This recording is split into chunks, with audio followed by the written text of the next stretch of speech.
Olá, estudantes da primeira série. Nesse vídeo, nós vamos falar sobre Introdução à Farmacologia, parte 2. Então, você já viu a bula do medicamento? Já teve a curiosidade de pegar o medicamento? Você já viu que tem um papel lá dentro, que vem bem dobrado? Você já abriu esse papel e leu? Aquele papel é a bula. Nas escritas tem todas as informações sobre aquele medicamento. Informações sobre a dosagem, o que fazer, por exemplo, se você esquecer de tomar o medicamento, local de armazenamento. Então, todas essas informações são importantes. Elas têm que estar completas, têm que ter uma linguagem acessível a toda a população, né? Porque ela é muito importante lá para a gente saber um pouco mais sobre aquele medicamento que a gente está usando. Então, como que o medicamento ele age no nosso corpo? Qual que é o caminho desse medicamento? Então, ele vai ser absorvido, distribuído, metabolizado e vai ser excretado. Então, o que é absorvido, né? Ele vai entrar no nosso corpo, ele vai ser distribuído ao local que ele precisa agir, vai ser metabolizado para depois ser excretado ou eliminado no nosso corpo.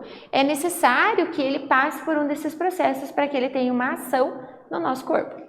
Então, olha, quando ele vai ser absorvido é porque aquele medicamento precisa chegar até a corrente sanguínea.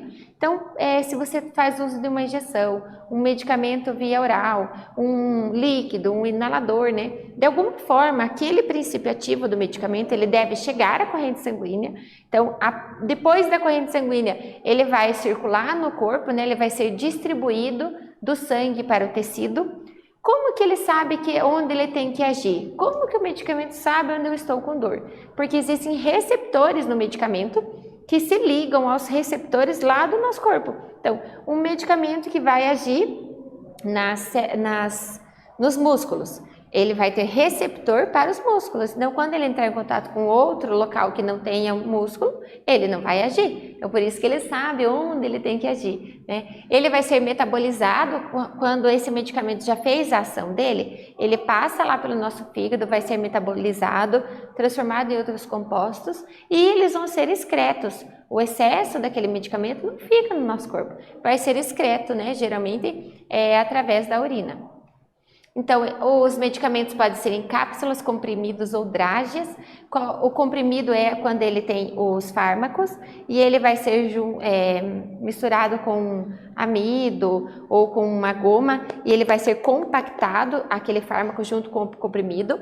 Quando ele está em cápsula, ele vai ter essa substância gelatinosa. Geralmente, essa substância gelatinosa só vai ser corroída, só vai ser aberta quando chega lá no nosso intestino. Então, ele protege do pH da saliva, do pH do estômago e lá no intestino, que tem o pH correto, ele vai começar a ser dissolvido e vai agir. E tem as drágeas, que vão ter também um revestimento e geralmente as drágeas são abertas, são como se fosse uma capinha que guardasse aquele fármaco e ele vai ser aberta lá no estômago, então para agir, então ele vai agir de acordo com o pH de cada local.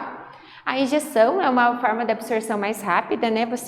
Muitas vezes ela cai direto nos vasos sanguíneos, pode ser intradérmica, pode ser no músculo, mas ele tem uma ação mais rápida. Então, quando você está com muita dor, né, num caso mais grave, o médico vai prescrever a injeção. E também pode ser pomada, creme, gel, né, que são os de uso tópico. O que é uso tópico? Quando você vai usar na parte externa do corpo, né, vai usar na pele, então pode ser as pomadas, pode ser um colírio, por exemplo, né, que você use, pode ser cataplasma, emplastro, né, várias ações para uso tópico.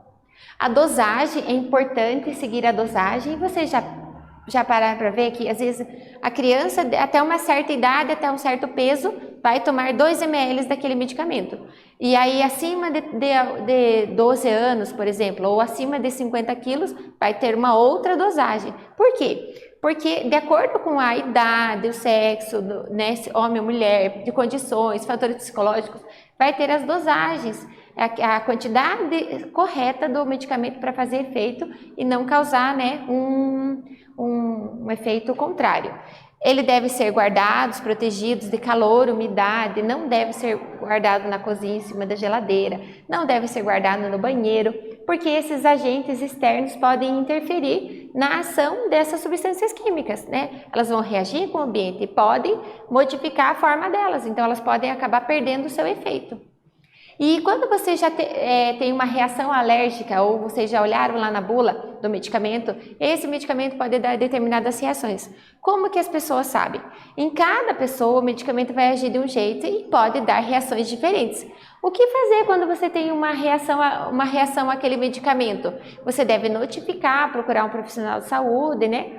Notificar, olha, eu tive essa reação. Por quê? Porque ajuda a modificar, né, os remédios, a construir, aperfeiçoar.